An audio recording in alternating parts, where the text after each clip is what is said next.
September 17th, 1876. Helena, Montana Territory. The first snow of the season was falling on the Elkhorn Mountains when Martin Lindgren walked away from the only home he had left in this world. Not because he wanted to, because a man with a pistol on his hip told him he had until sundown to disappear. The snowflakes were small and dry, the kind that whisper warnings about what is coming. Martin had seen snow like this before back in Sweden, back when his father would look up at the sky and say the words that every child of the northern forests learned to respect. Winter is deciding whether to kill us this year. We should give her no reason to choose, yes. That was 30 years ago.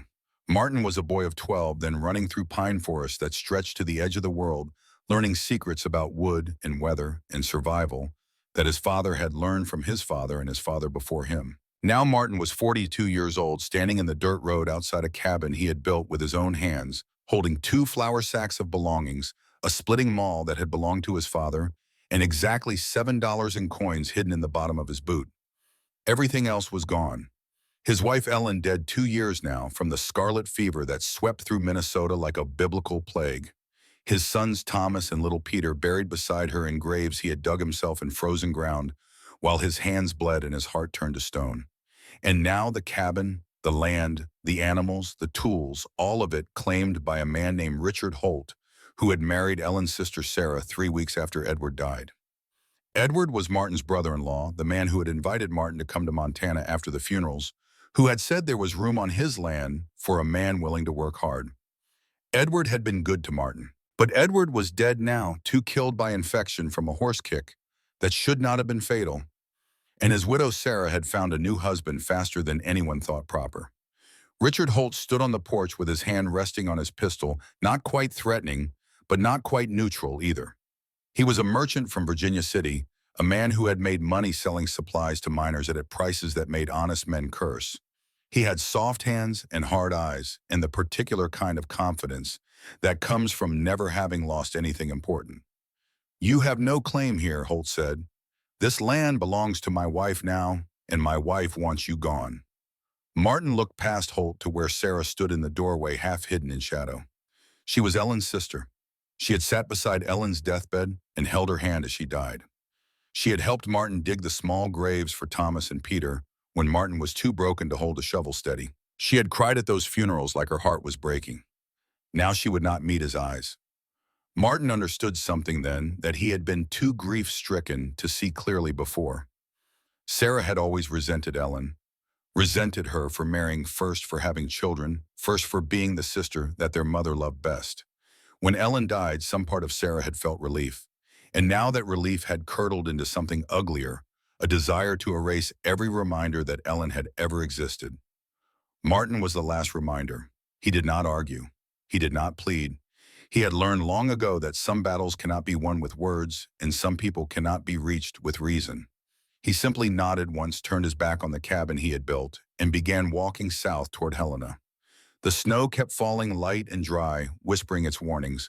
Behind him, he heard Holt call out one final time, "If I see you here after dark, I will consider you a trespasser, and I shoot trespassers." Martin did not look back. He had 6 hours of daylight remaining. The almanac predicted this would be the coldest winter in a decade. He had 47 days before the first killing freeze, maybe less if the weather turned early. He had no home, no land, no family, no friends, and no prospects. He had $7 and the knowledge his father had put in his head 30 years ago in a Swedish forest. It would have to be enough. The road to Helena wound through hills covered with lodgepole pine and Douglas fir trees that Martin knew as well as he knew his own hands. His father, Johann, had been a charcoal burner in the forests of Dalarna, a man who could read the life story of a tree by looking at the way its bark cracked, who could predict weather 3 days out, by watching how sap moved through wood, who could build a shelter from nothing but branches and mud that would keep a family alive through winters that killed cattle in their barns. Martin walked and remembered. He remembered being 12 years old the winter of 1846 when the worst blizzard in memory struck without warning and trapped the Lindgren family in their small cabin at the edge of the forest. The firewood was running low. The temperature was dropping. Johann had looked at young Martin and said the words that would shape the rest of his life. "Come with me. I'm going to teach you something that might save your life someday." They had gone out into the blizzard together, father and son, and Johann had shown Martin how to build an emergency wood shelter from green saplings and creek clay, how to bend living wood into curves that would hold their shape forever, how to mix mud with dried grass and horse manure to create a plaster that would not crack when it froze, how to read the landscape and find the places where nature would do most of the work for you. Greenwood Ben's Johann had said, his voice barely audible over the howling wind. Deadwood breaks. Remember that, and you will never be helpless. Martin remembered. He had carried those lessons across the Atlantic in 1865 through the hopeful years in Minnesota when Ellen was alive and the boys were growing and the future seemed bright with possibility. He had carried them through the nightmare of 1874 when the scarlet fever came and he buried his family one by one. He had carried them through 2 years of hollow existence working beside Edward, going through the motions of living without feeling alive. Now walking toward Helena, with nothing but $7 and a splitting maul, he carried them still. The question was whether they would be enough. Helena appeared as the sun was setting its wooden buildings and muddy streets, catching the last orange light of day. The town had grown fast on the back of the Last Chance Gulch gold strike, swelling from a few hundred souls to nearly 4,000 in less than a decade. It was a place where fortunes were made and lost in the time it took to stake a claim, where saloons outnumbered churches 5-1, and where a man was judged by what he owned rather than what he knew. Martin had no illusions about what Helena would see when it looked at him. A middle-aged widower with a foreign accent and no property was barely a step above a vagrant. No boarding house would rent to him without references he did not have. No merchant would extend credit to a man with no collateral. No respectable family would hire him without proof that he was trustworthy. He was a ghost walking among the living, a man who had ceased to matter the moment he lost everything that gave him value in the eyes of society. But ghosts have their advantages. No one notices them. No one interferes with them. And sometimes in the spaces between attention, a ghost can build something that the living never imagined possible. Martin made his way to the Lutheran church on Main Street, the white-painted building where he and Ellen had worshipped every Sunday for the 5 years they lived in Montana. Perhaps the church would help. He had tithed faithfully, had helped build the bell tower, had done everything a good congregant was supposed to do. Reverend Henry Miller received him in a small office that smelled of old books and candle wax. The minister was a Bavarian in his early 50s with silver hair and cold blue eyes, and the particular kind of sympathy that felt more like calculation. Mr. Lindgren, Miller said, folding his hands on his desk, "I have heard about your unfortunate circumstances. Truly tragic. But God has a plan for all of us, even in our trials." Martin sat in a hard wooden chair, his back straight, his face betraying nothing. He had learned to read men the way his father had taught him to read trees, and what he saw in Miller's eyes was not compassion. It was the careful assessment of a man deciding how much he could extract from another man's desperation. "The congregation has discussed your situation," Miller continued. "We can offer you a position as night watchman for the church. 35 hours per week, no salary in exchange for sleeping quarters in the horse barn, and 2 meals per day." Martin did the math in his head. 35 hours of labor for a bed in a barn and food barely sufficient to survive. It was not charity, it was servitude, dressed up in religious language. Accepting would mean becoming the lowest of the low, dependent entirely on Miller's goodwill, with no opportunity to build anything better. "I appreciate the offer," Reverend Martin said, rising from his chair, "but I believe I will find my own way." Something flickered in Miller's eyes. Surprise, perhaps, or annoyance at being refused. "Pride is a sin, Mr. Lindgren, and a man with nothing who refuses help is not proud. He is foolish. My father taught me that dignity is the one thing no one can take from you," Martin said, "unless you hand it to them yourself." He walked out of the church into the darkness, knowing he had just made an enemy. Miller was not a man who forgave rejection easily, but Martin had survived worse than a resentful minister. He had survived bearing his children. Everything else was just weather. That night, Martin slept under a tarp stretched between 2 cottonwood trees on the bank of Prickly Pear Creek about a mile south of Helena. The temperature dropped near freezing. The wind cut through his clothes like it was searching for his bones.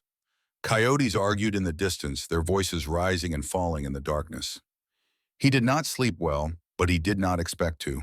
Instead, he lay in the cold and planned. The problem, he knew, was not shelter. He could dig a dugout into a hillside in a few days if the ground cooperated, a simple earth shelter that would keep him warm through winter with minimal fuel. He had built such things before back in Sweden with his father and again in Minnesota during the hard years. The problem was firewood.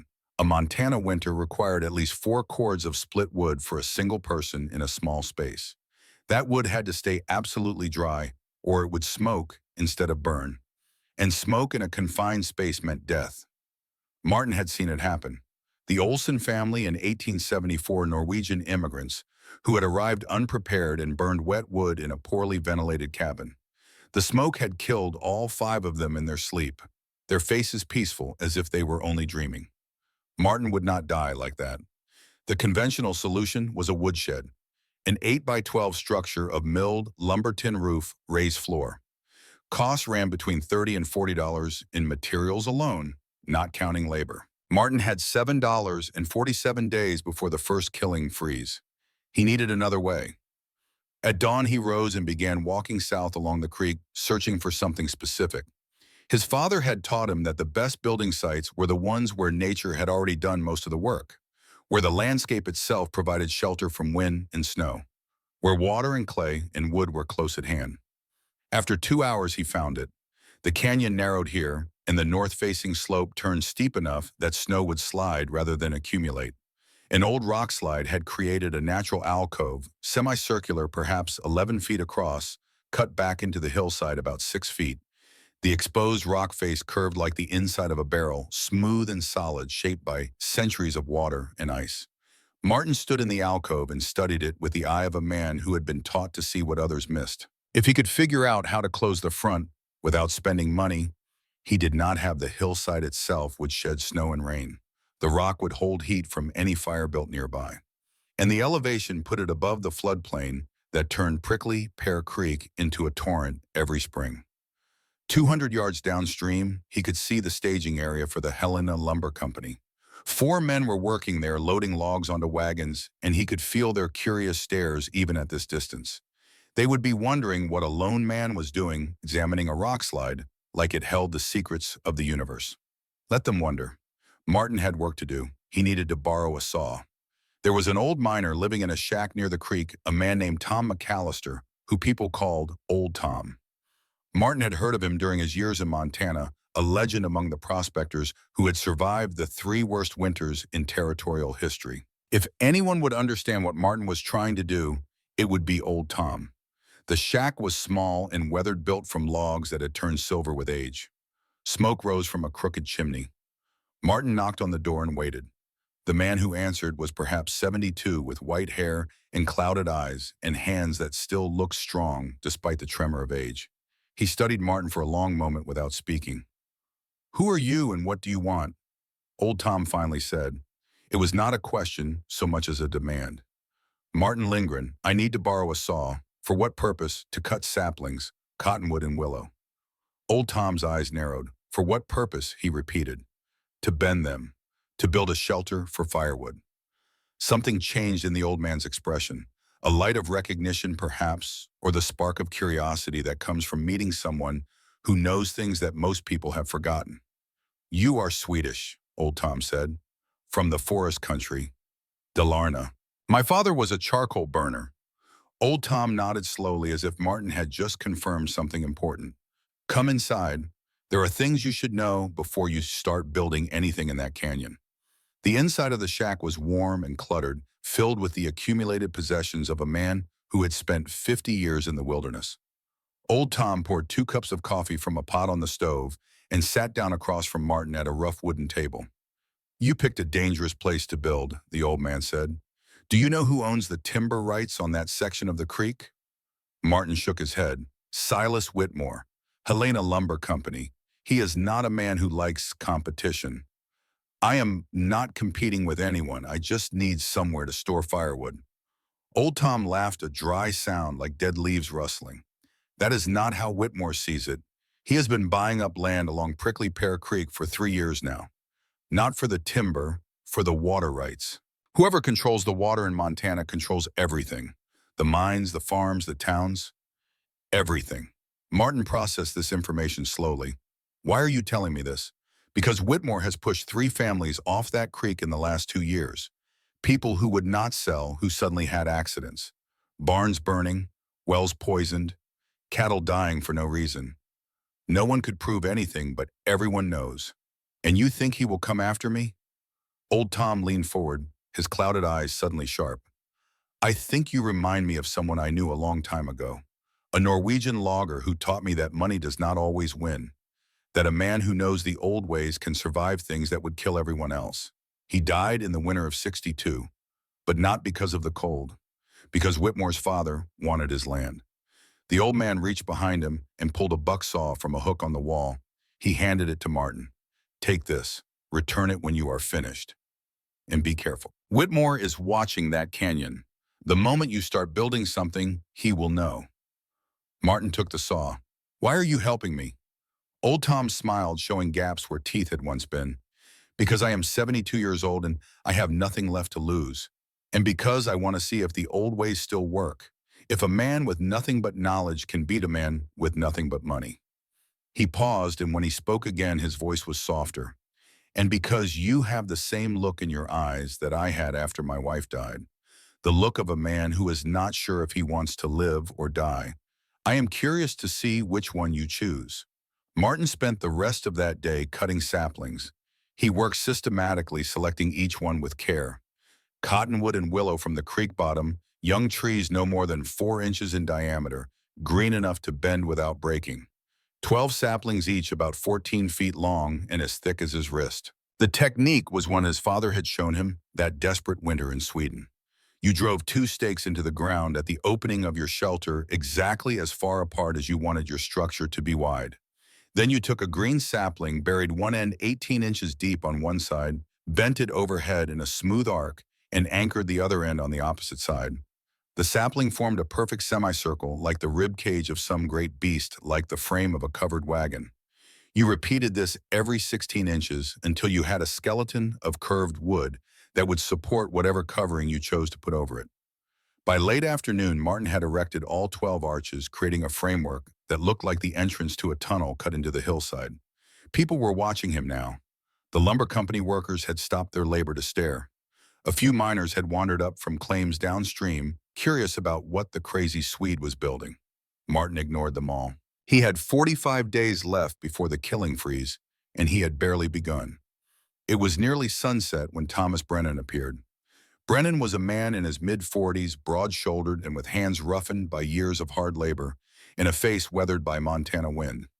He had been foreman for the Northern Pacific Railroad survey crew before taking a mining claim near Marysville, and he had a reputation for not suffering fools. He stood at the edge of the alcove studying the curved saplings with an engineer's eye. That is an interesting notion you are building, Brennan said, removing his hat. It is a woodshed, Martin replied without stopping his work. A woodshed, Brennan walked closer, examining the arches that were already beginning to set in their curved positions. With no walls, no roof, no floor. Not yet. The saplings will not hold snow load. Cottonwood and willow are soft woods. First heavy storm will flatten whatever you are building here. Martin straightened and looked at Brennan directly. Snow is going to hit the hillside 20 feet above this spot and slide right over. I am not building tall enough to catch it. Brennan was quiet for a moment, processing this. Then he walked around the structure, examining it from different angles, the way a man examines something he does not quite understand, but cannot dismiss. The curve, he said slowly, it distributes weight evenly, like a bridge arch. Like a bridge arch, Martin confirmed. Where did you learn this? From my father. He was a charcoal burner in Sweden, built shelters like this in forests that make Montana look tame. Brennan put his hat back on and stood there a moment longer, clearly torn between skepticism and curiosity. Finally, he said, I will come back when you are further along. I want to see if this actually works. He walked away, shaking his head. But Martin noticed that he looked back twice before disappearing around the bend in the canyon. The sun was setting now, painting the snow-capped peaks of the Elkhorns in shades of orange and pink. Martin gathered his tools and prepared to spend another night under his tarp, another night of cold and wind and memories that would not let him sleep. But something had changed. For the first time since Ellen and the boys died, Martin felt something that was not grief or emptiness or the dull ache of existing without purpose. He felt the beginning of something else, not hope exactly. It was too early for hope, but perhaps the possibility of hope. The faint suggestion that there might be a reason to keep going, a reason beyond simple stubbornness. His father had given him knowledge. That knowledge was still alive, still useful, still capable of doing things that money and power could not do. And as long as that knowledge lived, some part of Johann Lindgren lived too. Maybe some part of Martin could live as well. He did not know yet. He was still standing at the edge of the decision that old Tom had described, still not sure whether he wanted to survive or simply stop fighting. But he was building something, and building was better than surrendering. 45 days until the killing freeze, $7 in his boot, and a framework of bent saplings that looked like something growing out of the hillside itself, curved, inorganic, and strange. Tomorrow he would begin the weaving, the hundreds of willow shoots that would close the walls, the mud and grass and manure that would make those walls windproof and waterproof, the bark shingles that would cover the roof. Tomorrow the real work would begin. But tonight, under his tarp beside the creek, Martin allowed himself to feel something he had not felt in 2 years. He felt alive. Not happy, not healed, not whole, but alive in a way that mattered. Alive because he was doing something that connected him to his father, to his past, to the long chain of knowledge that stretched back through generations of men who had learned to survive when the world wanted them dead. Martin Lindgren was not dead yet, and as long as he was not dead, he could still build something worth living for. The morning of September 19th brought frost that killed the last of the summer wildflowers. Martin woke before dawn, his breath making clouds in the cold air, his muscles stiff from sleeping on frozen ground. He did not waste time feeling sorry for himself. There was too much work to do and too little time to do it. He had saved the longest and most flexible willow shoots from his cutting the day before. Hundreds of them, each 6 to 8 feet long and slender as a pencil. These would become the walls of his woodshed, woven through the vertical saplings like the threads of a basket. The technique was called wattle, and it was older than recorded history. His father had learned it from his father, who had learned it from generations stretching back to a time when Sweden was nothing but forests and the men who lived in them.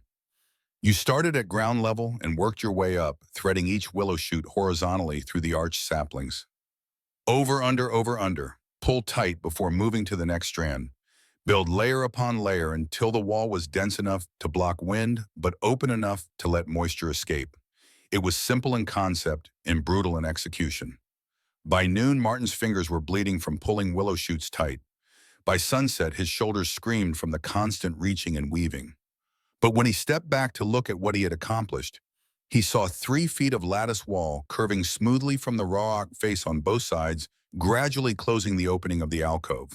The structure was beginning to look like something, half buried in the hillside, half woven from living wood, curved like an upside-down boat, waiting to be launched into a sea of snow. More miners stopped to watch as the day went on. Most walked away confused, shaking their heads at the crazy foreigner building something they could not identify. But a few lingered longer, their eyes calculating in their minds, working through the logic of what they were seeing. One of those who lingered was Samuel Chen. Samuel was a man in his mid-40s, lean and watchful, with eyes that missed nothing, and a careful way of speaking that came from years of being an outsider in a land that did not want him. He had come from Guangdong province in 1869 to work on the Transcontinental Railroad, laying track through mountains that killed men by the dozens. When the railroad was finished and the Chinese workers were no longer needed, most had gone to California or back to China. Samuel had stayed building a small freight business, hauling supplies to mining camps, surviving on hard work and the ability to be useful to men who would never see him as an equal. He stood at the edge of the alcove for a long time, watching Martin weave willow shoots, saying nothing. Finally, he spoke. This design reminds me of structures in northern China. Earth and wood together. The curve distributes weight like a bridge. Martin did not stop working. I am Swedish, but the principle is probably the same. Work with what you have, not against it. Samuel walked closer, examining the weave with careful attention. The curve is smart, but these willow shoots will dry out and shrink. Gaps will open. Water will get through. Not if I seal them right. With what tar paper costs money. Canvas costs money. Clay is free, Martin said. There is a deposit 200 yards upstream that has enough height to hold together when it dries. Samuel tilted his head, reassessing the man before him. You are going to pack mud into the weave, like the buildings in Manchuria, something like that.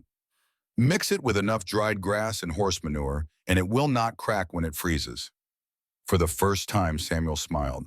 A small smile, careful and contained but real. That might actually work, he said. I have seen buildings in northern China that use the same principle. They last for generations. Martin finally stopped weaving and looked at Samuel directly. Two men, both outsiders, both survivors, recognizing something in each other that went deeper than words. I am Martin Lindgren, Samuel Chen. I run a freight wagon between Helena and the mining camps. They shook hands. It was the beginning of something that neither of them expected, but both of them needed. A friendship built on mutual respect and shared knowledge, crossing the boundaries that Helena society said should never be crossed. Samuel came back every day after that, stopping by on his way to or from deliveries. Sometimes he helped with the weaving. Sometimes he just watched and offered suggestions. He told Martin about techniques he had seen in China, about ways of working with earth and wood that were different from the Swedish methods, but based on the same fundamental understanding of how materials behaved. And he told Martin about Silas Whitmore. The lumber company owner is not just cutting trees, Samuel said one evening as they sat by Martin's saw fire. He is buying water rights. Prickly Pear Creek feeds half the wells in Helena. Whoever controls the water controls the town. Old Tom told me the same thing Martin said. He said Whitmore has pushed families off their land before. Samuel nodded, his face grave. The Garcia family had their barn burned 2 years ago. The Whitehorse family has been harassed by the sheriff so many times they are afraid to leave their cabin. And there are others. People who will not talk about what happened to them because they are afraid of what might happen next. Why does no one stop him? Because Whitmore has money and connections. Because the sheriff works for him. Because Reverend Miller at the Lutheran Church is his ally, Samuel paused. And because people like you and me do not matter enough for anyone to care what happens to us. Martin stared into the fire, thinking about what Samuel had said. He had come to this canyon looking for nothing more than a place to store firewood. But he was beginning to understand that survival in Montana meant more than just staying warm through winter. It meant navigating a web of power and money and influence that could crush a man without anyone even noticing. What would you do, Martin asked. If you were in my position, Samuel was quiet for a long moment. I would keep building, he finally said. I would make something so good, so useful, that other people would want to learn how to do it too. And then I would teach them. Because a man alone is easy to destroy, but a man who has taught others, who has made himself valuable to the community, that man is much harder to get rid of. It was good advice. Martin filed it away and kept working. The days blurred together after that. September 20th through 24th were consumed by the daubing, the slow and filthy work of packing clay mixture into every gap in the willow lattice. Martin dug clay from the deposit upstream, mixed it with dried grass and horse manure from a nearby stable, and worked it into a thick paste that he pressed into the weave layer by layer. The smell was atrocious. The work was backbreaking.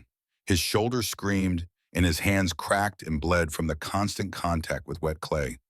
But inch by inch, the wall became something solid. 3 inches thick, windproof, waterproof, the kind of wall that would laugh at a blizzard. Old Tom came to check on Martin's progress on the morning of September 23rd. The old man walked slowly around the structure, running his gnarled hands over the clay walls, examining the way the curved framework distributed weight. Your father taught you well, Old Tom said finally. This is good work, better than I expected. You sound surprised. Old Tom shrugged. I have seen a lot of men come to Montana with big ideas and no skills. They talk about what they are going to build, what they are going to accomplish. Most of them are dead or gone within a year. He paused, looking at Martin with something like respect. You are different. You do not talk. You just work. Talking does not keep you warm in winter, Martin said. No, it does not. Old Tom reached into his coat and pulled out a small package wrapped in cloth. My wife made this before she died. Pemmican, good for energy when you are working hard. Consider it a loan. You can pay me back when you are on your feet. Martin took the package, understanding that this was more than just food. It was a gesture of faith from a man who had seen too much failure to give his faith easily. Thank you, Martin said. Do not thank me yet, Old Tom replied. Whitmore knows you are here. He has been asking questions about you in town. Whatever he is planning, it will come soon. It was on the morning of September 24th that Reverend Henry Miller came to see what Martin was building. The minister arrived with two men from his congregation, large men with hard faces who stood slightly behind Miller like bodyguards. Martin was on a ladder he had improvised from pine branches, waterproofing the top of the wall with a mixture of pine pitch and rendered fat. Mr. Lindgren, Miller said, his voice carrying that particular tone of false concern that Martin had learned to recognize. The congregation has discussed your situation. We remain concerned about your spiritual welfare. Martin did not stop working. I appreciate your concern, Reverend. Miller stepped closer, examining the structure with obvious distaste. What exactly are you building here? Some kind of cave dwelling? A woodshed? My living quarters will be 20 feet east. He gestured toward a section of hillside where he had begun excavating a proper dugout. Miller's lips pressed together in disapproval. Mr. Lindgren, I must be direct with you. This is not appropriate behavior for a Christian man. Living in holes in the ground like an animal, building structures from mud and sticks like a savage. The congregation is concerned that your grief has affected your judgment. Martin climbed down from the ladder and faced Miller directly. He could see the two men behind the minister shifting their weight, ready for trouble. But Martin had no intention of giving them trouble. Not yet. Reverend Miller, he said calmly, I have lost my wife and my two sons. I have lost my home and my land. I have $7 to my name and winter is coming. I am doing what I must to survive. If that offends the congregation, I am sorry. But I will not apologize for refusing to freeze to death. There are proper ways to seek help, Miller said. The church offered you a position. You refused it. The church offered me servitude in exchange for a bed in a horse barn.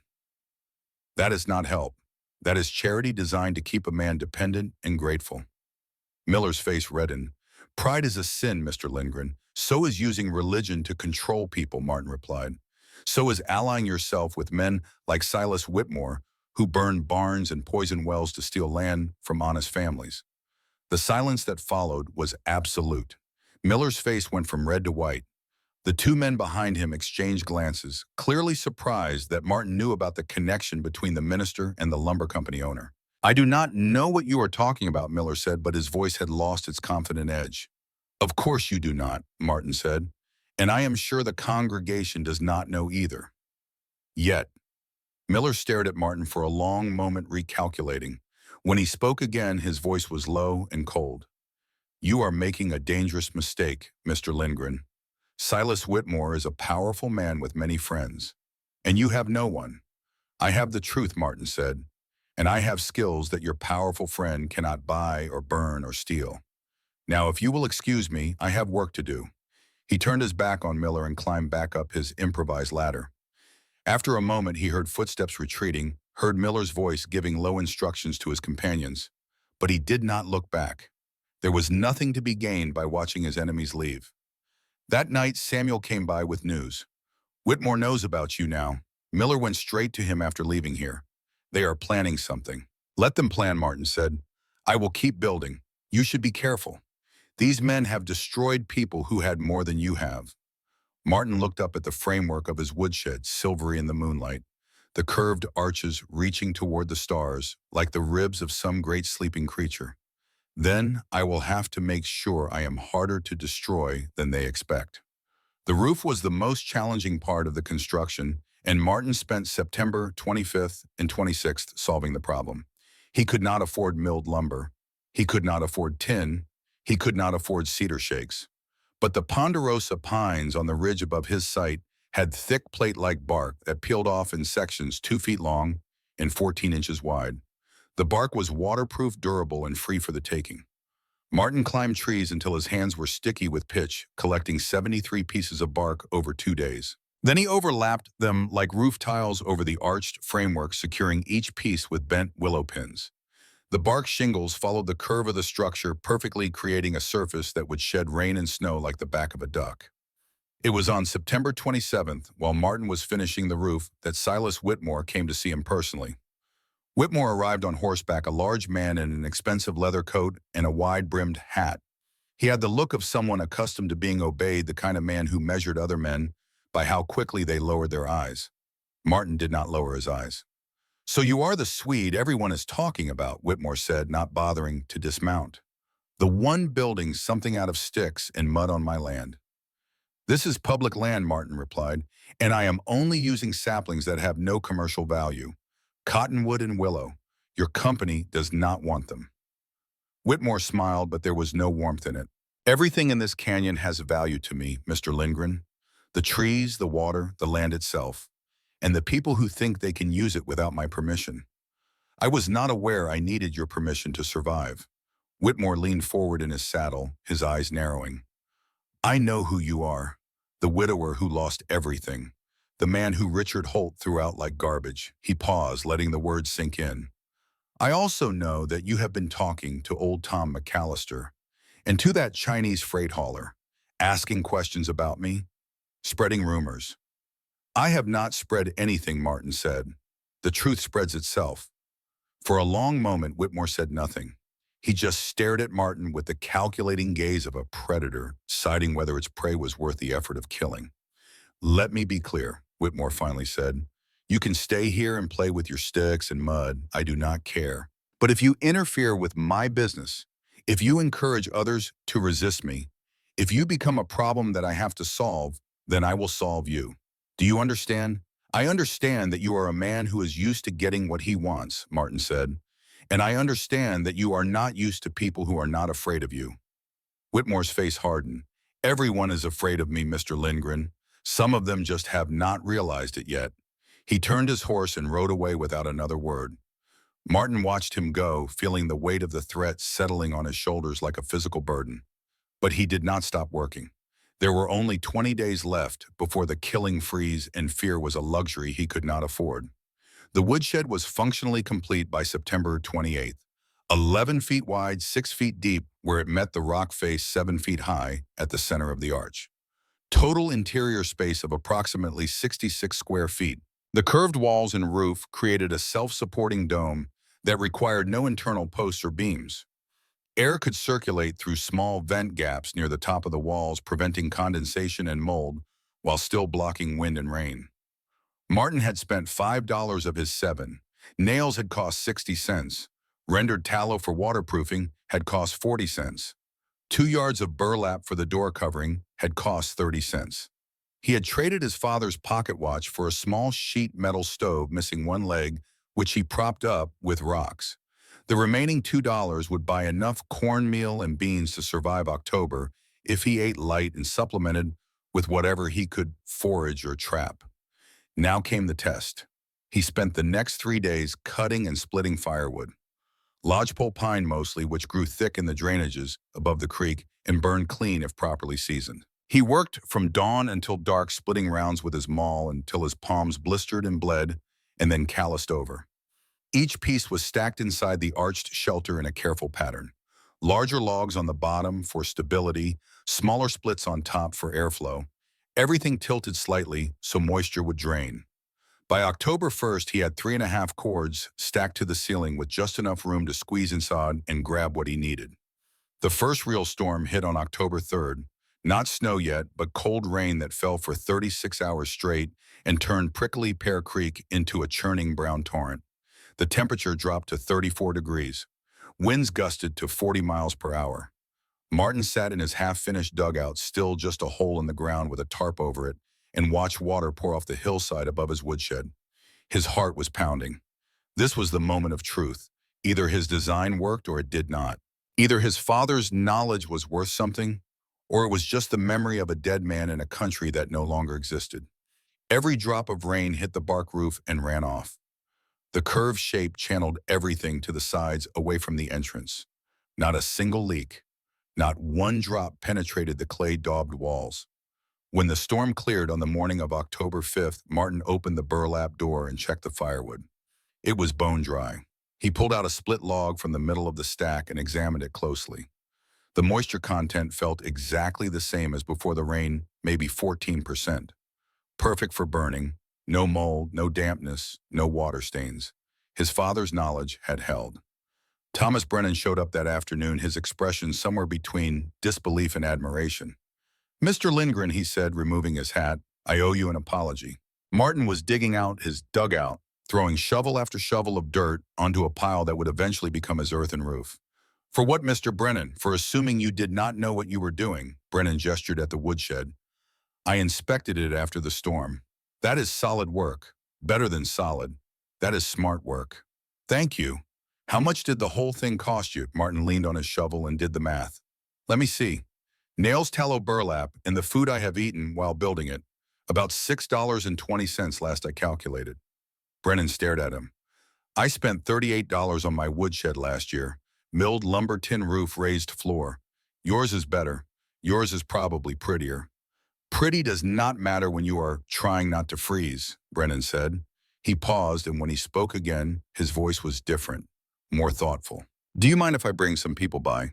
I know miners who need wood storage before snow flies, and they are all short on cash. Bring them, Martin said. I will show them what I know. Word spread after that the way it does in small communities where survival is never guaranteed. By mid-October, Martin had shown 7 different people how to build a bent sapling woodshed. He did not charge for the information, just asked that if anyone had extra food or supplies they did not need, he would appreciate the help. He ended up with more dried beans, smoked venison, and cornmeal than he could eat in 3 months. A mining engineer gave him a wool blanket that had belonged to his late mother. Samuel Chen brought a bundle of Chinese newspapers to use as insulation, along with a jar of preserved vegetables that his wife Mei Lin had put up. The community was shifting around him. He had proven something that mattered more than social propriety or religious approval. He could solve problems with intelligence and work, in a place where survival was never guaranteed that counted for everything. But Whitmore had not forgotten him. And on the night of October 20th, Martin learned that powerful men do not forgive those who refuse to be afraid. He woke in the darkness to the sound of tearing fabric and shouting voices. By the time he scrambled out of his dugout, the damage was already done. Someone had ripped the burlap door off his woodshed and thrown half a cord of firewood into the creek. The wood was floating downstream, 3 days of work vanishing into the darkness. Martin stood in the cold, watching his firewood disappear. He could hear laughter fading into the night, the sounds of horses moving away through the trees. He could not see who had done this, but he did not need to. The message was clear. Old Tom McAllister appeared at his side within minutes, having heard the commotion from his shack downstream. He looked at the scattered woodpile and the torn burlap and shook his head. Whitmore's men, the old man said. They did the same thing to the Garcia family before they burned their barn. Martin did not respond immediately. He was thinking, calculating, planning. The anger was there, hot and bright, but he had learned long ago that anger was only useful if you controlled it rather than letting it control you. What do you think I should do? Martin finally asked. Old Tom was quiet for a moment. Then he said, the Norwegian I told you about, the one who would not quit. He taught me something before he died. He said that the best revenge against men like Whitmore is not fighting them on their terms. It is making yourself so useful to the community that destroying you would hurt everyone. Then they have to think twice. So I should keep building, keep teaching, keep being valuable, old Tom said. And when the time comes to fight back, make sure you are not fighting alone. Martin nodded slowly. Then I need to cut more wood tomorrow. That is all you have to say. They attacked you, they destroyed your property. What else can I do? Martin turned to face the old man. I cannot fight them with fists or guns. I do not have money for lawyers. I do not have friends in positions of power. The only thing I have is the ability to keep building, to keep surviving, to keep showing people that Whitmore cannot destroy everyone who refuses to bow to him. Old Tom was quiet for a long moment. Then he nodded slowly. You remind me more and more of that Norwegian, the one who would not quit even when quitting was the smart thing to do. What happened to him in the end? He died, old Tom said simply. But he died on his feet, not on his knees. And sometimes that is the best any of us can hope for. The next morning, Samuel Chen arrived with news that changed everything. There is a family that needs help, Samuel said. Swedish immigrants like you. They arrived in Helena yesterday from Minnesota. A man, his wife, 3 children. They were promised homestead land by a speculator who was selling parcels he did not own. Where are they now? Reverend Miller put them in the church basement temporarily, but he has already told them they cannot stay past Christmas. The man is sick. The wife is pregnant. The children are very young. Martin felt something shift in his chest. He thought about Ellen and Thomas and Peter, about the family he had lost, about the empty space where his heart used to be. How sick is the man? Samuel's face was grave. It sounds like consumption. The cough is very bad. Consumption. Tuberculosis. A death sentence in 1876 as certain as a bullet to the head, just slower and more cruel. Take me to them, Martin said. The Jensen family was exactly what Samuel had described. Lars Jensen was 35 years old but looked 50, his face gaunt, his body racked by coughs that seemed to tear him apart from the inside. His wife Anna was 32 and 6 months pregnant, exhausted beyond words, with eyes that had seen too much disappointment to hope for anything anymore. Their 3 children were Billy, 8 years old, Carl, 6 years old, and little Ingrid, 4 years old. Martin found them huddled in the church basement, a cold, damp room that smelled of mold and despair. When he spoke to them in Swedish, Anna's face lit up with a recognition that went beyond language. "You are from Sweden?" she asked. "From where, Dalarna?" "My father was a charcoal burner." Anna nodded as if that explained everything. In Sweden, charcoal burners were known as the toughest of the tough men who lived on the edge of civilization and knew secrets of survival that city people could not imagine. "How much firewood do you have?" Martin asked. Anna looked down ashamed. "Maybe 2 weeks' worth if we are careful. Lars cannot cut more in his condition. You will need 4 cords minimum to survive until spring." "I know," Anna said quietly. "But we have no money for wood, and I do not know who would sell it to us anyway with Lars like this." Martin looked at Lars, at the children, at Anna's swollen belly. He thought about his own sons, about the graves he had dug in Minnesota, about the empty ache that had lived in his chest for 2 years. And he made a decision. "I need workers," he said. It was not true, but it was necessary. "I am planning to build more storage structures before spring. The pay is firewood instead of cash. 1 day of work from the children equals 1 week of firewood. They stack I cut. Does that sound fair?" Anna's eyes filled with tears. She knew exactly what Martin was doing, but the fiction allowed her to accept without feeling like a charity case. "That is more than fair," she whispered. Martin looked at Billy, the 8-year-old boy with yellow hair and blue eyes, who reminded him so much of Thomas that it hurt to breathe. "Starting tomorrow," he said, "come to my site by the creek. I will teach you how to stack wood properly." Billy nodded solemnly, already understanding that something important was happening, even if he did not fully grasp what it was. That night alone in his dugout, Martin allowed himself to feel something he had not felt since Ellen died. Purpose, not happiness, not hope, but something close to it. A reason to wake up in the morning that went beyond simple survival. He had lost his family, but maybe, just maybe, he could help save someone else's. The real winter was still weeks away. The hardest times were yet to come. But for the first time in 2 years, Martin Lindgren felt like he was moving towards something instead of just running away from pain. He fell asleep listening to the wind in the pines, thinking about bent saplings and woven walls, and a little boy with his son's eyes. Tomorrow the work would continue, and whatever Whitmore or Miller or anyone else tried to do, Martin would keep building, keep teaching, keep surviving, because that was what his father had taught him. That was what the old ways demanded. And that was the only way forward that made any sense. 27 days until the killing freeze. And everything was about to change. The real winter arrived on November 12th with a violence that made everything before it seem like a gentle warning. The temperature dropped to 8 degrees below zero overnight. 6 inches of snow fell, then another 8 inches, then another 12. The wind screamed down from the Continental Divide at 60 miles per hour, creating drifts that buried fence lines and made the Helena Road impassable for 3 days. This was the weather that killed people who were not prepared. The cold that found every gap in every wall. The wind that sucked heat from any structure that was not built right. The snow that buried the unwary and the unlucky alike. Martin's dugout held steady at 48 degrees inside without any fire burning, just from the thermal mass of the earth surrounding it. When he needed heat for cooking or warmth, he fed the little 3-legged stove with splits from his woodshed. Every piece burned clean and hot because it had stayed absolutely dry through 3 weeks of autumn rain and the first snows of winter. The design worked. His father's knowledge held. The bent sapling woodshed with its woven walls and bark roof had done exactly what Martin needed it to do. But he could not celebrate, because in the church basement in Helena, the Jensen family was running out of time. Billy came to Martin's site every afternoon just as they had agreed. The boy worked hard stacking firewood with careful attention to the patterns Martin taught him. Airflow between the pieces, larger logs on the bottom, everything tilted to drain moisture. Billy learned fast, asking questions, constantly wanting to understand not just what to do, but why it worked. Why do the logs need to be tilted? Mr. Lindgren, because water runs downhill. If you stack them flat, moisture gets trapped and the wood rots from the inside.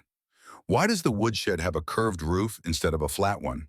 Because snow slides off curves but piles up on flat surfaces. And because curves distribute weight evenly, so you need less material to make something strong. The questions reminded Martin of his own childhood of sitting beside his father in the Swedish forests and asking the same kinds of questions. Why does smoke rise? Why does ice float? Why do trees grow toward the light? Johann had answered every question with patience and care, understanding that curiosity was the foundation of knowledge, and knowledge was the foundation of survival. Now Martin found himself passing on those same lessons, watching them take root in a boy who reminded him so much of Thomas that sometimes he had to turn away to hide the tears in his eyes. Carl and little Ingrid came too, though they were too young for serious work. Martin let them play in the wood shavings and pretend to help, remembering how his own sons had done the same thing in Minnesota before the fever took them. The sound of children's laughter in his camp was both healing and heartbreaking, a reminder of what he had lost and what he might in some small way be helping to save. Anna visited when she could, bringing food she had prepared from the supplies that Martin's teaching had earned him. She was getting larger now, her pregnancy advancing despite the hardship, her body doing what bodies do, even when the mind is exhausted and afraid. She never complained. Swedish women did not complain. They endured. Lars was getting worse. The cough that had seemed manageable in September had become something terrible by November. He could barely walk from the bed to the chamber pot. He coughed blood into rags that Anna burned in the stove so the children would not see. He was dying and everyone knew it, and there was nothing anyone could do except make his remaining time as comfortable as possible. Martin cut firewood for the Jensen family every day. He worked until his arms could barely lift the maul, then worked some more. Billy and Carl stacked what he cut, carrying pieces that were almost too heavy for their small bodies, refusing to give up even when their hands were red with cold. By Christmas, the family had enough fuel to last until April. It was Martin's gift to them, though he never called it that. He called it wages for work performed. He called it a fair exchange. He called it anything except what it actually was, which was one broken man trying to save a family that reminded him of everything he had lost. On Christmas Eve, Anna invited Martin to share their meal in the church basement. It was a modest dinner, beans and cornmeal, and a small piece of salt pork that Samuel Chen had contributed, but Anna had somehow made it feel like a feast. The children sang Swedish Christmas songs that Martin had not heard since he was a boy. Lars, propped up on pillows, smiled and clapped weakly along. After the children fell asleep, Anna sat beside Martin near the small stove that heated their corner of the basement. "You have saved us," she said quietly. "You know that, do you not?" "I have only done what anyone would do." Anna shook her head. "No, anyone would not do this. Anyone would look at a sick man and a pregnant woman and 3 children and think, this is not my problem. Anyone would protect what they have instead of giving it away." She paused, choosing her words carefully. "Lars is going to die. We both know this, but because of you, he will die warm. He will die knowing his children will survive. That is a gift beyond measure." Martin did not know what to say. He looked at the sleeping children, at Billy curled up with his arm around little Ingrid, at Carl sprawled on his back with his mouth open. He thought about Thomas and Peter, his own sons buried in Minnesota ground that he would probably never see again. "I had 2 sons, he finally said. "Thomas was 10 when he died. Peter was 6, the same ages as your boys." Anna reached out and took his hand. "I know. Samuel told me. They died in my arms, one after the other, 3 days apart. I could not save them. I could not do anything except watch them slip away. And now you are trying to save other children because you could not save your own." Martin nodded, unable to speak. "That is not weakness," Anna said. "That is love finding a new direction. Your sons would be proud of what you are doing." They sat in silence for a long time after that, 2 people who had lost too much and found an unexpected connection in their shared grief. Outside, the wind howled and the snow fell, but inside the basement there was warmth and light, and something that felt almost like hope. Lars Jensen died on January 8, 1877. The cough that had tormented him for months finally took everything he had. He died in the early morning with Anna holding one hand and Billy holding the other in a room heated by firewood that his children had helped stack. Martin dug the grave himself, breaking through frozen ground with a pickaxe while the temperature hovered near 20 below zero. It took him most of the day, and by the end his hands were bleeding through his gloves, but he would not let anyone else do it. This was his responsibility. This was what you did for family, and somewhere along the way the Jensens had become family. The funeral was small. Anna and the children, Martin and Samuel Chen, old Tom McAllister, Thomas Brennan and his wife Agnes, a few others who had learned from Martin over the autumn months and wanted to pay their respects. Reverend Miller did not attend. He sent word that he was too busy with church business, but everyone knew the truth. He did not want to be associated with the people that Silas Whitmore considered enemies. At the graveside, Billy stood very straight, trying not to cry, trying to be the man of the family now that his father was gone. Martin put a hand on the boy's shoulder and felt him trembling with the effort of holding himself together. "Your father was a good man," Martin said quietly. "He loved you and your brother and sister more than anything in the world. That love does not go away just because he is gone. It stays with you. It becomes part of who you are." Billy nodded, still not crying, still holding on. "How do you know? Because I lost people I loved too. And their love is still with me, every day, in everything I do." After the funeral, Anna asked Martin to come back to the church basement. There was something she needed to tell him. "I'm going to have this baby soon," she said, one hand on her swollen belly. "Maybe 2 weeks, maybe 3. And I have decided what to name her." Her Anna smiled slightly. "I know it will be a girl. A mother knows these things, and I am going to name her Martha." Martin blinked, confused. "But that is not my name." "No, but in Swedish, Martha is the feminine of Martin. And I want my daughter to carry the name of the person who saved her family." Martin did not know what to say. He stood there in this cold basement, surrounded by the smells of poverty and illness and grief, and felt something crack open in his chest. Not pain this time, something else. Something that felt like healing. "I do not deserve such an honor," he finally managed. "You do not get to decide what you deserve," Anna said. "I decide, and I say you deserve it." The baby was born on February 15th in the same church basement where Lars had died 5 weeks earlier. It was a girl, just as Anna had predicted, with blue eyes and a strong cry that echoed off the stone walls. The midwife said she was healthy and perfect, a miracle given everything Anna had endured. They named her Martha, just as Anna had promised. Martin held the baby for a few minutes, feeling the impossible lightness of new life in his arms. He thought about Ellen, about the children they had made together, about the family he had lost. And he thought about this new family that had somehow found him, this woman and these children who had given him a reason to keep living when he had almost forgotten why. "Hello, little one," he whispered to the baby. "Welcome to the world. It is harder than you might hope, but there are good people in it. Your mother is one of them. Your brothers and sister are too. And I will do everything I can to make sure you get a chance to grow up and find out for yourself." The baby grabbed his finger with a tiny hand and held on tight. By late February, things had begun to change in Helena. The story of Martin's woodshed had spread throughout the territory. People talked about the Swede who had survived the winter with $7 and some bent sticks. They talked about the design, about the curved walls and bark roof, about how it cost less than $7, but performed better than structures costing 40. More importantly, they talked about what Martin had done for the Jensen family. How he had cut firewood for a dying man's children. How he had taught them skills that would serve them for the rest of their lives. How he had asked for nothing in return except the chance to help. Agnes Brennan, Thomas's wife, came to visit Martin one afternoon in late February. She was a practical woman in her early 40s with sharp eyes and a reputation for speaking her mind.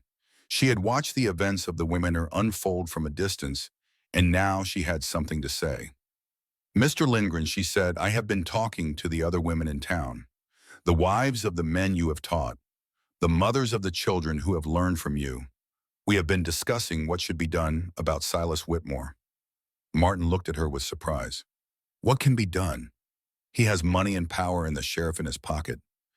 "He has those things," Agnes agreed, "but we have something he does not. We have the truth, and we have numbers." She paused. My husband says you have been reluctant to fight back against Whitmore, that you prefer to just keep building, keep teaching, keep your head down. Fighting him directly would be foolish. He would destroy me. Perhaps. But what if you did not fight him directly? What if you simply told the truth publicly and let others decide what to do with it? Martin considered this. What are you proposing? A meeting, Agnes said. At our home. Everyone who has been hurt by Whitmore, everyone who knows what he has done. We gather their stories, we write them down, and we take them to the newspaper. Jonathan Pierce at the Herald is an honest man. He will print the truth if we give it to him. And then what Whitmore will deny everything. It will be our word against his. Perhaps Agnes said again, but our word is many voices all saying the same thing. His word is just one man's denial. Let the people of Helena decide who they believe. Thomas Brennan organized the meeting for early March. 5 families attended, all of them people who had been targeted by Silas Whitmore in one way or another. The Garcias, whose barn had been burned. The White Horses, who had been harassed by the sheriff. Samuel Chen and his wife, May Lynn. Patrick O'Brien, the Irish miner, who had been one of Martin's first students. Whitmore is trying to control the water rights along Prickly Pear Creek, Brennan said, opening the meeting. He has been buying land, intimidating holdouts, and using Reverend Miller to spread rumors about anyone who opposes him. We need to fight back. How? Miguel Garcia asked. He has money, he has connections, he has the sheriff in his pocket. What do we have? We have each other, Martin said, and we have the truth. Whitmore operates in darkness. He burns barns at night. He sends lawyers with private offers. He uses the church to spread lies. If we bring everything into the light, if we make his tactics public knowledge, he loses his power. The Helena Weekly Herald, Samuel said. The editor, Jonathan Pierce, has a reputation for honesty. If we give him the story, he will print it. And then what? O'Brien asked. Whitmore will deny everything. It will be our word against his. Not if we have enough voices, Martin said. Not if everyone who has been hurt comes forward at once. One person is easy to dismiss. 10 people, 20 people. That is harder to ignore. The meeting lasted 3 hours. By the end, they had a plan. Samuel would approach Jonathan Pierce with the story. Each family would provide a written account of what Whitmore had done to them. Martin would serve as the public face of the effort, the man who had nothing left to lose and therefore could not be intimidated. It was risky. Whitmore might retaliate violently. He might use his connections to have them arrested on false charges. He might burn more barns or worse. But doing nothing was also risky. And Martin had learned something over the long winter, something that his father had tried to teach him years ago, but that he had not fully understood until now. Fear is a choice. You can let it paralyze you, or you can let it sharpen you. The difference is whether you are running away from something or running towards something. Martin was done running away. The article appeared in the Helena Weekly Herald on March 3, 1877. The headline read, Local residents accuse Silas Whitmore of intimidation tactics in land disputes. Jonathan Pierce had done his job well. The article laid out the pattern of harassment in careful detail. Barns burned in the night, wells poisoned, livestock killed, families driven from their land. And behind it all, Silas Whitmore buying up water rights along Prickly Pear Creek, using fear and violence to take what money alone could not buy. The reaction was immediate and intense. Whitmore denied everything, of course. He threatened to sue the newspaper for libel. He sent his lawyers to intimidate witnesses. But the story had already escaped his control. Other people came forward with their own accounts, people who had been too afraid to speak before, but who found courage in numbers. I was threatened too, one man said. I thought I was the only one. He tried to buy my land for half what it was worth, another said. When I refused my chickens, all died overnight. The sheriff tried to arrest my husband on false charges, a woman said. We had to pay $50 to make them go away. Story after story, voice after voice, until the weight of evidence became impossible to ignore. On the Sunday after the article appeared, Reverend Miller delivered a sermon defending Whitmore and condemning the people who had spoken against him. He called them liars and troublemakers. He said they were motivated by envy and spite. He invoked scripture to justify the accumulation of wealth by godly men. But when he finished speaking, something unprecedented happened. Thomas Brennan stood up and walked out of the church. His wife Agnes followed him. Then Patrick O'Brien and his wife. Then Samuel Chen and May Lynn. Then 6 more families, one after another, until a third of the congregation had left. Miller stood at his pulpit, face red with fury, watching his authority crumble. "Anyone who leaves now will not be welcome back," he shouted. Brennan stopped at the door and turned around. "Reverend," he said, his voice calm but carrying through the silent church, "I have been a member of this congregation for 5 years. I have tithed every month. I have helped build this building with my own hands. But I cannot sit and listen to you defend a man who burns barns and poisons wells. And I cannot worship with a minister who values money over morality." He put on his hat and walked out into the winter sunshine. The church never recovered. Miller left Helena by the end of the year, relocating to Wyoming, where no one knew his history. The congregation that remained split into factions and eventually dissolved. Whitmore fared little better. He was never arrested or convicted of anything. Men like him rarely were. But his reputation was destroyed, and in a frontier community, reputation was everything. Helena Lumber Company lost a third of its contracts within 6 months. Customers took their business elsewhere. Workers quit rather than be associated with a man everyone now knew was a bully and a criminal. By 1879, Whitmore had sold the company and moved to California, trying to start over, where no one knew his name. He never achieved the same success again. The shadow of what he had done in Montana followed him for the rest of his life. Martin Lindgren did not become rich from his victory. That was never the point. But he did become something more valuable. He became respected. The 1880 Montana Territory Census listed his occupation as teacher of practical building techniques. Over the years, he had shown 43 families how to build various structures using salvaged and foraged materials. He charged based on what people could afford. Sometimes calm, sometimes labor, sometimes just a promise to help someone else down the line. The bent sapling woodshed design spread throughout Montana Territory and into Wyoming and Dakota. Variations appeared. Some built with pine bark instead of willow. Some incorporated scavenged lumber. Some added stone foundations. But the core principle remained the same. Work with natural curves. Use material at hand. Build for the climate you have, not the climate you wish you had. Billy Jensen grew up to become an engineer. He designed bridges and roads and public buildings across the western states, always crediting Martin Lindgren with teaching him the fundamentals of how structures work. The lessons he learned stacking firewood as an 8-year-old boy shaped his entire career. When people asked him where he had studied, Billy always gave the same answer: from a Swedish forest man in a winter in Montana. Little Martha Jensen grew up to become a teacher. She spent her career educating children in Helena, and every year on the first day of school, she told her students the story of the man she was named after. The man who had $7.47 days and refused to give up. Anna Jensen remarried eventually to a good man who treated her children as his own. She lived into her 80s long enough to see her grandchildren and great-grandchildren long enough to tell them about the winter of 1876 and the stranger who had saved them all.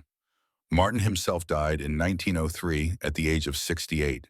He had acquired 320 acres of land, a substantial house in Helena, and shares in 2 mining operations. He had built something from nothing, had turned $7 into a fortune, had proven that knowledge and determination could overcome almost any obstacle. But the money was never what mattered to him. What mattered was the knowledge he had passed on, the lives he had helped save, the community he had helped build. On the day before he died, Martin received a visitor. Billy Jensen, now a successful engineer in his 40s, had traveled from Seattle to see the man who had changed his life. They sat together on the porch of Martin's house, looking out at the mountains that Martin had watched for 27 years. The snow was falling lightly, the same dry flakes that had fallen on that September day in 1876 when everything ended and everything began. "I have a question," Billy said. "Something I have wondered about for years." "Ask it." "That winter when you helped us, when you cut all that firewood and taught us how to stack it and gave us everything you had." Billy paused, searching for the right words. "Why did you do it? You had nothing. You owed us nothing. Why did you give so much to strangers?" Martin was quiet for a long time, watching the snowfall. When he spoke, his voice was soft. "Because my father taught me that knowledge is the only thing no one can take from you. And when you pass it on to others, it lives forever." He paused. "And because your family reminded me of what I had lost. Helping you was a way of honoring them. Ellen, Thomas, Peter, I could not save them, but I could save you." Billy nodded, tears in his eyes. I have taught my children everything you taught me, and they will teach their children. Your father's knowledge is still alive, Mr. Lindgren. It will keep living long after both of us are gone. Martin smiled, the first real smile he had allowed himself in days. That is all I ever wanted, he said. That is the only legacy that matters. He died the next morning, peacefully in his sleep. The snow was still falling outside, blanketing the world in white, preparing for another Montana winter. But this time, thanks to what Martin Lindgren had built and taught and shared, more people would survive it. The original bent sapling woodshed stood until 1912 when a forest fire swept through prickly Pear Canyon and destroyed everything in its path. But by then, the design had spread across the mountain west. You can still find remnants if you know where to look. Collapsed frameworks in abandoned mining camps, overgrown stone foundations, the occasional photograph in a historical society archive showing a curved structure that looks almost like it grew naturally from the hillside. So when you face your own winter, whatever form it takes, whatever deadline approaches, whatever resources you lack, remember this. Martin Lindgren had $7.47 days and nothing left to lose. He had buried his wife and children. He had lost everything that made life worth living. He could have laid down and died, but he chose to stand up. He chose to build. He chose to teach. And in the process, he found something he thought he had lost forever. A new family, a new purpose, a reason to wake up every morning. The question is not whether you have enough resources. The question is whether you are paying attention to what is actually there, whether you are willing to learn from those who came before, whether you are ready to pass on what you know to those who come after. Martin Lindgren knew those things. His father Johann knew them before him. Billy Jensen learned them and passed them to his children. And somewhere out there, because knowledge never truly dies when it is shared, Martin's legacy lives on.